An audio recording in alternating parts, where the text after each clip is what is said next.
Welcome everyone, this is Resting Woman and this is a video essay about Rosa Anschütz.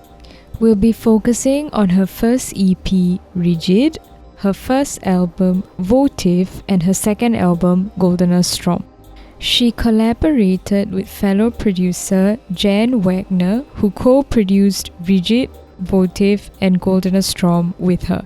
He is also a solo artist, so do check out his work via his official website. I'll link it in the description below.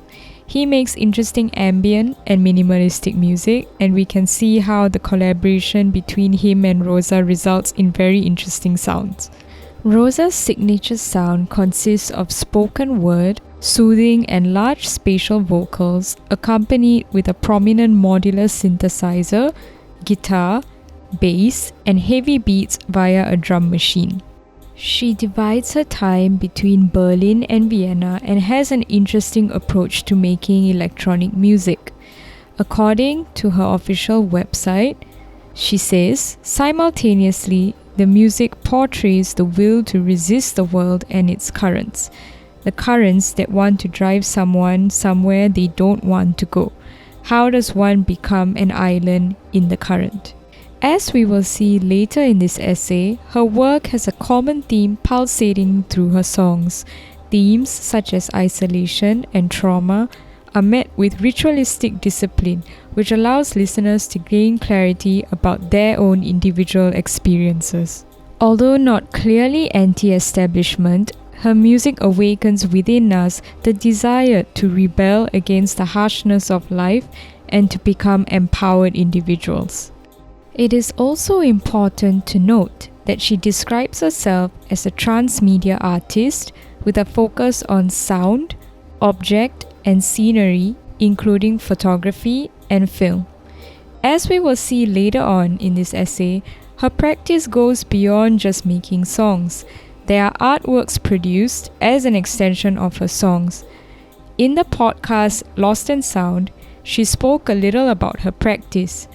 She mentioned that she studied transmedia art for her degree, but has a problem with words, saying that she felt one word can't grasp something entirely. But transmedia as a term seems to encompass the work she does as an artist. In her words, music comes early on, then combined with other mediums. In an interview with Art magazine, Rosa shares more about her process, influences, and how making music affects her. We can gain an insight into her personality as well. When asked what her first musical memory was, she says, "I can remember some situations from a very young age and onward in which my imagination created a fantasy out of sounds and visuals. When I experience it now, I record it." She shares a little about how she conjures up sounds and visuals and has been doing so from a very young age. When asked about having a clear understanding of who she is and whether she's seeking certain truths about herself, she had this to say, "From very early on, I was interested in meeting myself. Spending time alone is something necessary for me. My experience of music also has been something necessary from my teenage years on. I went to my first concerts and parties by myself, mainly to experience the music through my body. I traveled alone, organized concerts myself. Lately, it feels like I don't need to prove anything to myself anymore." This shows us the impact of solitude and how it inspired her to create unique sounds. Her insights lead me to ponder about one question. What if electronic music has the capacity for depth and meaning and transformation and sublimation of our most innermost desires? With that in mind, let's now take a look at 3 of Rosa's songs, which have significantly more streams than her other songs, according to Apple Music. They also happen to be my personal favorites. Okay, so now we'll discuss Soft Resource, Opacity, and Peak. Soft Resource contains the following lyrics: "To obey the body, revealing the realm of pleasure. Come bring back my body to me. Body, I need you. Body, I should value. And lastly, body, I feel you. This is just an excerpt. So we can see that in this song, the body becomes a metaphor and a vessel for wisdom and healing. In certain esoteric traditions and spiritual beliefs, the body has to go through a purification process in order for someone to heal from past traumas. In Rosa's work, the body isn't sexualized, it is revered. The drone-like atmospheric sounds also make the sound even more surreal and captivating, like a body spinning in a fast motion. She translates the movements of the body into sound, helping us to visualize her visions. Opacity in its subject matter consists of women-centric undertones, especially with the intro, "Do you respect her name?" and "Do you respect the place you're sharing?" She reflects on women taking up space and working alongside others and being cast aside and sidelined. It is important to note that the wrongdoer isn't gendered, but rather just mentioned. The sidelined woman in the song struggles with expressing her volatile emotions and faces pressure from those around her. The lyrics go, "She was under pressure those days. Her feelings blow her head away." To me, the song details the complexities of mental illness and how sometimes the struggles we face are due to the actions of others. Making this song helps those who dealt with trauma gain clarity about their situation. Their pain has been expressed through the song. The outro, "Can she trust anyone?" is also apt. When we face difficulties, the act of sharing our troubles with others can make us feel self-conscious. It requires a great deal of vulnerability, and above and beyond that, we don't want to be betrayed after opening up to someone. Also, in the second half of the song, when she's singing the lyrics "bleed," the amount of reverb to me seems to expand and increase, which mimics what bleeding feels and looks like. It might also confuse some listeners then that despite the depth and uniqueness of her work and sound, several of her songs are seen as pop crossovers such as Opacity. I found this from an online comment that I can't trace anymore. Why would Rosa use elements of pop in her music? Perhaps it is to hint to us that pop in itself as a genre isn't inherently limiting. The intent and unique production of the song and the approach and intention of the artist arranging and composing the song is what makes a song relatable and interesting. Next, we'll look at Peak. So in Peak, she starts by singing the line, "Nearly dead inside," and then proceeds in spoken word accompanied with hi-hats and heavy beats to talk and somewhat rap in a few catchy verses about the need to read through her setup to know what she wants.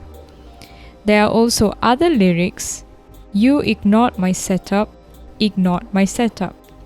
Like Opacity, there are echoes of being sidelined in Peak as well. She seems to want to be recognized for her efforts, for her work, for her authenticity. But instead of vilifying the wrongdoer, which is a common trope, the focus is on her response and her emotions and what I would call a battle cry. Her setup is perhaps a metaphor for her resilience and her discipline and focus as she navigates through the channels of life. Perhaps one way of moving on is with self-care and focus. I will be talking a bit about the music video for Peak later on in the essay. In her work, there are recurring themes of isolation, with sprinkles of self-help and commentary on the banality and difficulties of life.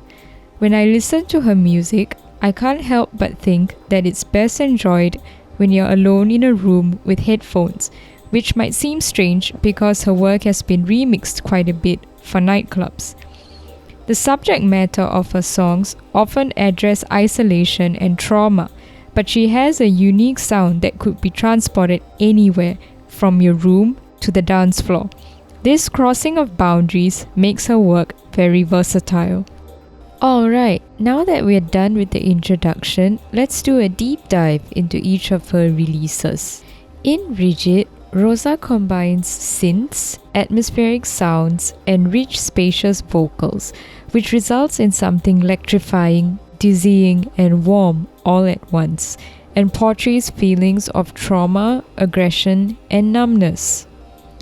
The title track Rigid is perhaps the most well-known, as it was remixed by techno producer Votive. The lyrics, "Your erection in the nightmare," and "That touch wasn't deep," and "Your body wasn't trembling," seem to suggest unwanted advances with sexual undertones. The music video for Rigid is also worth mentioning. It follows a girl in a video game being harassed by another player who refuses to leave her alone. Rosa examines the male gaze through the woman's perspective, inviting us to be empathetic towards her plight. When asked by Stereo Embers magazine about how other forms of media influence her music, she had this to say: "Working with visuals in different forms is also something that I do from scratch and from my imagination. It's the same with music. Somehow, the combination creates a nice symbiosis between music and visuals, and in the end, it all becomes one." The last line, "In the end, it all becomes one," is poignant, as without the music video for Rigid, it might have been difficult for some listeners to comprehend what the song's subject matter was about. Rosa views the music video as an extension of her artistic practice to further express her thoughts and ideas. From Rigid, we can learn that processing our own traumatic experiences can be cathartic for others. One last takeaway from the interview she did with Stereo Embers magazine is about how she uses her emotions as inspiration for her work and how she uses it to better understand herself. She says that feeling anxiety and numbness are both important to me, as I face them often in my daily life. It's my duty to explore them and find their origin so that I can choose to overcome them or keep them depending on the situation. This is a way of learning something about myself.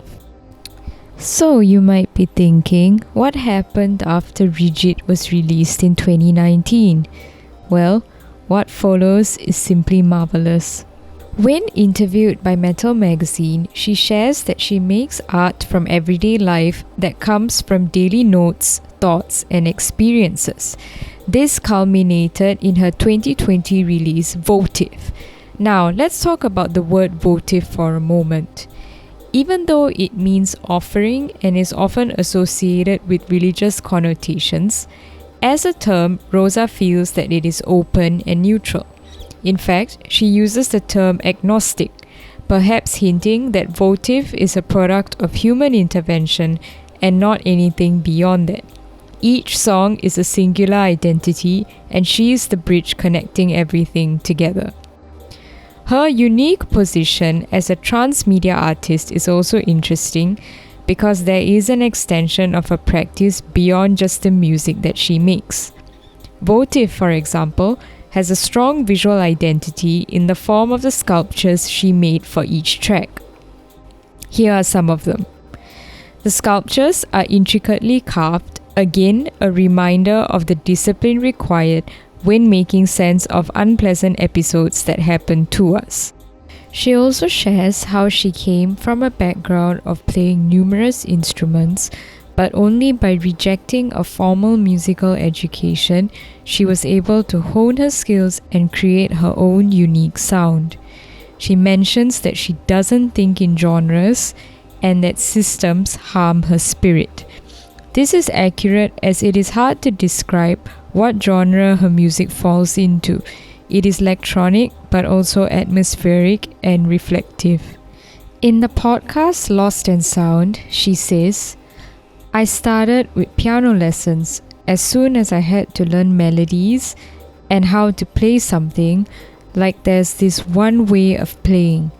I had the feeling that it wasn't opening opportunities of being free, like being able to improvise. I also had flute lessons for 6 years. This isn't to say that having a formal musical education is detrimental to creativity. After all, you have to learn how to play an instrument in order to play it. It's just that there are other ways of making music that aren't rooted in theories, concepts, and rigid structures. Artists like Rosa also make me question the purpose of genre labeling in the first place. Maybe there isn't a need to group artists together or to see her work as a reflection of a certain type of sound. Instead, we can embrace music that is more open-ended and diverse. Now, let's talk about the importance of rituals in Rosa's work. As Metal Magazine points out, a votive is an offering, often with religious connotations. Rosa used this tradition from Christianity to make her album Votive. Based on her past experience singing in choirs, she was inspired by rituals and choral sounds.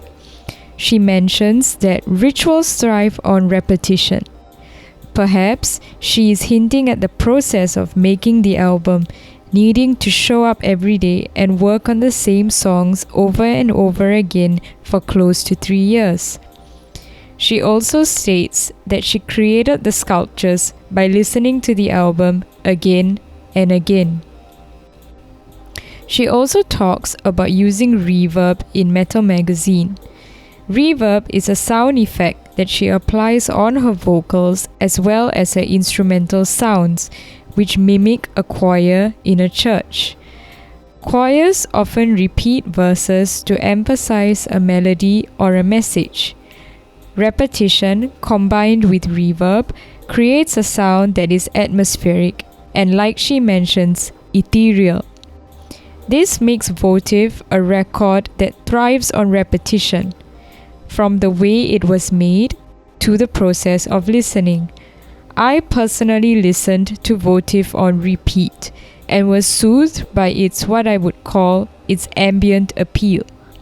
It is soothing, has a strong message, and sounds intense and catchy, with the combination of singing with spoken word.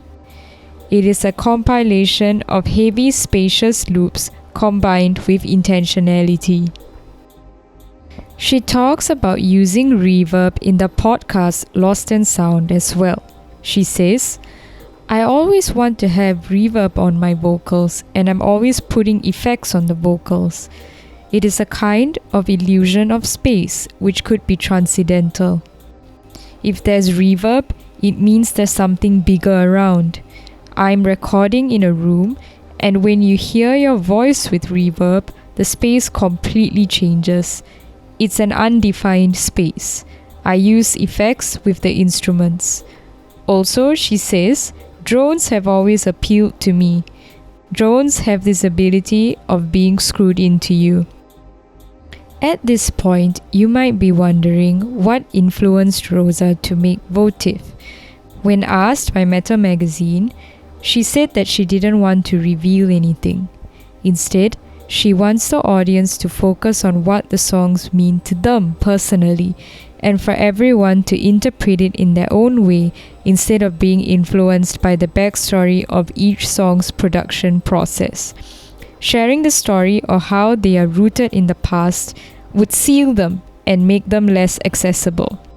Since rigid, we can see that Votive shows Rosa's maturity and evolution as an artist, and we can appreciate how self-care, detachment, and constant existential questioning formed Votive's deep message and atmospheric and transcendental sound. For example, with reference to her setup, she shares how she created a theatrical background that can be transported from one place to another and used over and over again. It isn't fixed or rigid. She is able to recreate her work wherever she goes, and this in a way mirrors how music can be appreciated by anyone, anywhere. It isn't attached to a single meaning, and it is never appreciated in the same way by listeners.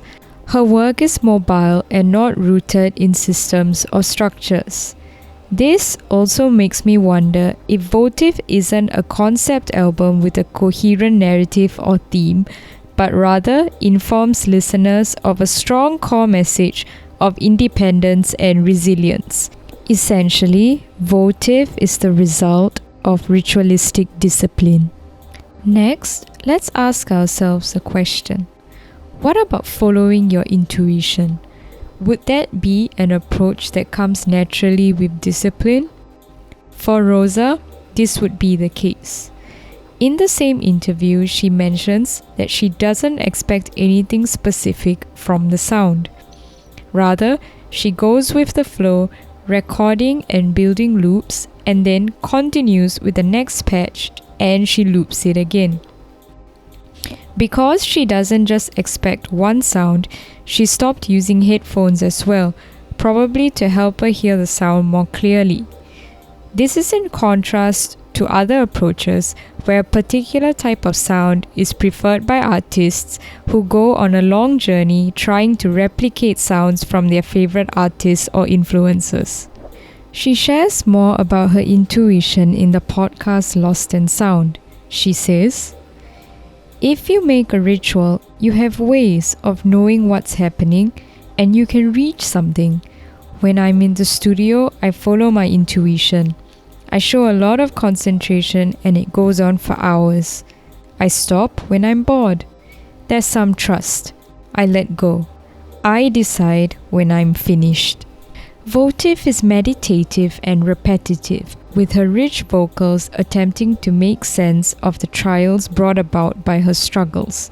She utilizes instruments that she studied for years, such as the flute, percussion, and synthesizer sounds. In an interview with Odd magazine, she says that Votive is closer to some of her personal truths. This might be true because it is her second release, and with trial and error she was able to further refine her sound. Compared to Rigid, Votive is more intense, with plenty of loops and heavy beats repeating the same concepts over and over again, such as in soft resource, opacity, and adjustment. Votive is her making peace with the past of using rituals to heal her and consequently her listeners. There's also a music video for Soft Resource which contains grainy footage of Rosa walking around, following her intuition in a seemingly unknown place. It is perhaps an ode to walking around in nature, of gaining clarity and wisdom with the natural world. And, like I previously mentioned, the subject matter of the song covers how the body responds to the external environment and gains wisdom as a result. Now, let's talk about what her fan base thinks of her music. Even though genres can be limiting and Rosa's work in a way questions them, I wanted to dig a little deeper into how her work has been labeled by other reviewers. On Rate Your Music, she received mostly positive reviews for Votive, but there was an interesting comment, Alice Glass, that I want to focus on. Alice Glass is known as a witch house artist based on her past as well as current projects. But can Rosa's work be considered witch house as well? Witch house as a genre can be quite fluid, and for those who are unfamiliar with it, not to worry, I'll provide a brief definition now. Witch house is a micro-genre of electronic music which comprises of dark occult themes and visual aesthetics.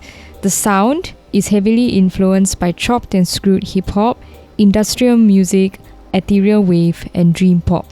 The sound also usually incorporates synths, drum machines, obscure samples, droning repetition, and vocals that are heavily altered. As for the visual aesthetic, it usually includes occult, witchcraft, terror, and horror. With that in mind, let's look at the artwork for Alice Glass and compare that with Rosa's. I'm not going to analyze Alice's work as this video is getting quite long, so here's my thoughts. When it comes to processing trauma and other unpleasant memories, they may have something in common, but Rosa's and Alice's work differs in terms of sound design and aesthetics. It is rather difficult to describe, but I personally feel that Alice's sound is more aggressive with the usage of industrial and glitchy sounds as well as distortion, just to cite a few examples, while Rosa's work is gothic but also soothing at the same time. Also, if we just take a look at the album artwork for both artists, Alice's album artwork has elements of horror, which reminds me of what she shared in an interview with Nylon about her experiences working in the music industry. I kind of want to be this dark reminder that makes me a villain in the music industry. I want to be somebody that you think of before you sign a contract or before you work with a producer, or before you listen to any guy who says something to you and then acts another way. Therefore, it might be important to note that although they both make empowering music, the way they convey the message heavily differs. Here's a little sidetrack. You can read this article by Independent Music Promotions, which details the evolution of Alice Glass's sound and career based on her life experiences. I'll link it in the description below. Let's continue the discussion on genres. According to the letter, Rosa's work is experimental cold wave, with Votive's tracks being a slow grower but with rewards that can be reaped.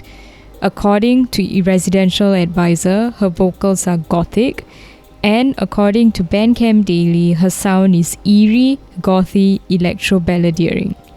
So let's backtrack a little bit. What exactly is cold wave? So for a brief definition, according to Wikipedia, it is the use of electronic music instruments with a minimalistic approach and style. Yup, cold wave seems rather believable. But what about gothic?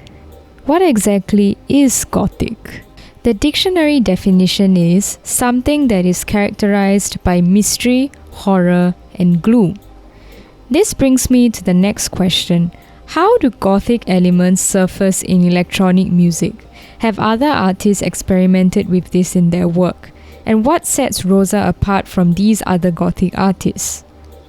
According to a forum thread I found on Rate Your Music, gothic music reminds listeners of genres such as Witch House, with artists such as Salem and White Ring, Grimes' Visions, and Alice Glass's solo work.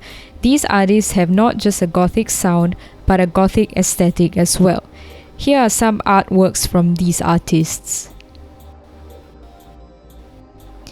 I can't help but feel that Rosa's work doesn't really seem adjacent to their work in terms of her unique sound and approach to electronic music.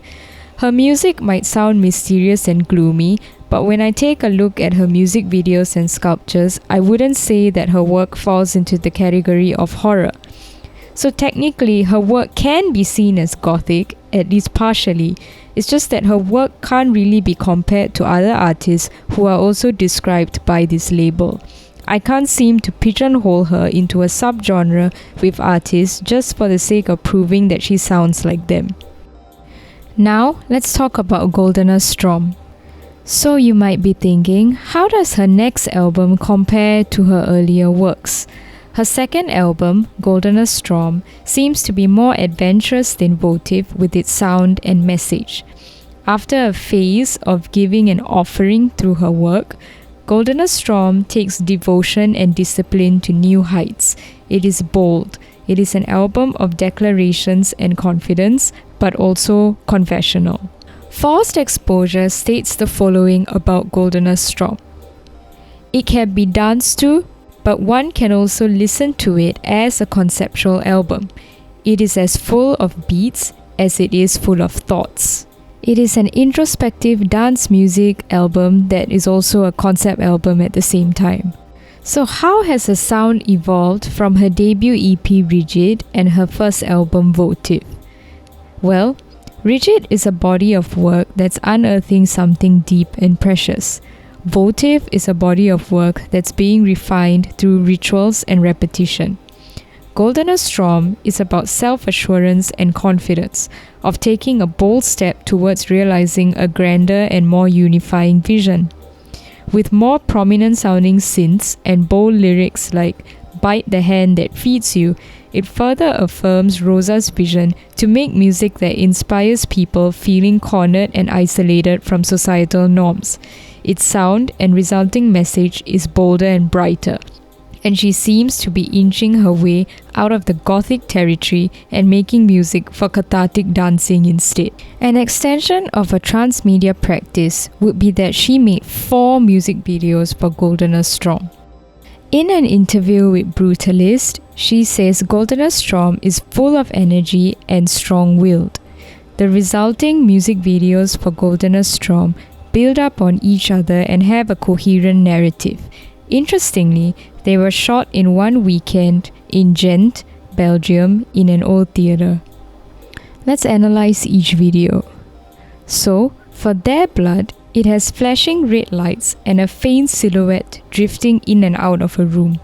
The red lights function like a siren and perhaps an imitation of the sensation of bleeding. The most prominent lyric, "You feel no anger from danger," perhaps suggests that violence can cause us to dissociate and we are unable to comprehend what is happening. The faint silhouette makes it hard to comprehend how the subject is affected by her plight. Sold Out has a bathtub filled with a glittery blue liquid. At least it looks glittery to me. Rosa says that the room in this video is clear and sincere, and was the type of room she was picturing while making the track. The second part of the video shows her lopsided and walking around in a blue dress, similar to what she wears on the album cover. She retrieves a metal object from the water as the lyrics go, a shimmer. Considering that the song contains these lyrics, a taste of bitterness, an attempt to catch the scavenger before he vents his anger onto you. Perhaps Sold Out and its accompanying music video is about a person's experience witnessing someone else's rage and how they hold on to the relationship even as it's toxic, for a piece of shimmer that exists at the bottom of a pool.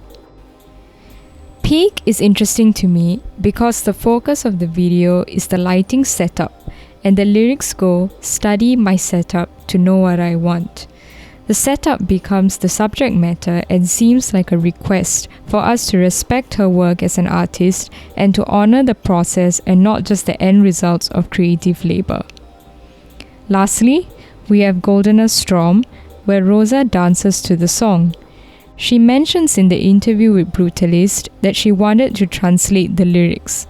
Her footwork is simple, her hand gestures are synchronized to the beats. She sings about becoming an island. You need a boat that connects you back to the mainland in order to preserve your sanity. Essentially, the album encompasses the same feelings of isolation but with a more upbeat response. Can we heal from trauma with energy, attention, and focus? This album is a big yes to that question.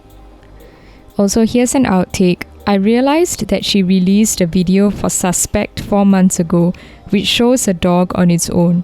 I assume it's a stray dog, maybe to highlight its vulnerability in the world with the lyrics "I can't sleep." Now, let's talk about her music taste. In an interview with Dance Wax, Rosa chooses 10 tracks that make her warm blood flicker. These are some of the songs that have influenced her. They are ambient and moody and contain tracks from artists such as Olive and Hiro Kon. While we're talking about music taste, it is also interesting to note that Rosa DJs as well. She has quite a number of shows with Hong Kong community radio titled Total Care. Her mixes are ethereal, seamless, and vibrant. I'll link some of them in the description below. Now, our final topic, which would be her remixes. A remix of Rigid from her debut EP ranks at number 2 on the top songs list in Apple Music. The remix is by techno DJ producer Kobosil, and his remix can be seen as giving Rosa's work more exposure to listeners who wouldn't usually listen to her music. But let's take a step back and look at the bigger picture. Rosa's work has been remixed quite a fair bit. Recently, she released remixes of her other songs from Goldener Strom.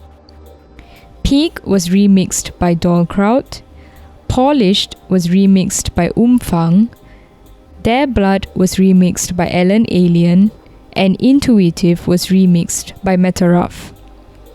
These 4 producers are techno producers. Therefore, it's interesting to note that she wasn't remixed by producers who belong to the same gothic subcategory that I mentioned earlier. This crossover is interesting because these producers viewed her work and vocals as ideal for music in the techno genre as well as playing them in nightclubs. It challenges the earlier notion that her music is simply gothic. Her work has become a medium that crosses boundaries and limitations.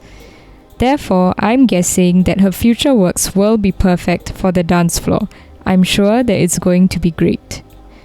So to end off, it seems that solitude and discipline creates wonders, and we can definitely appreciate that about Rosa's work. Her quiet discipline and focus and ability to go beyond systems and structures is something that we can all aspire towards in our own work as well.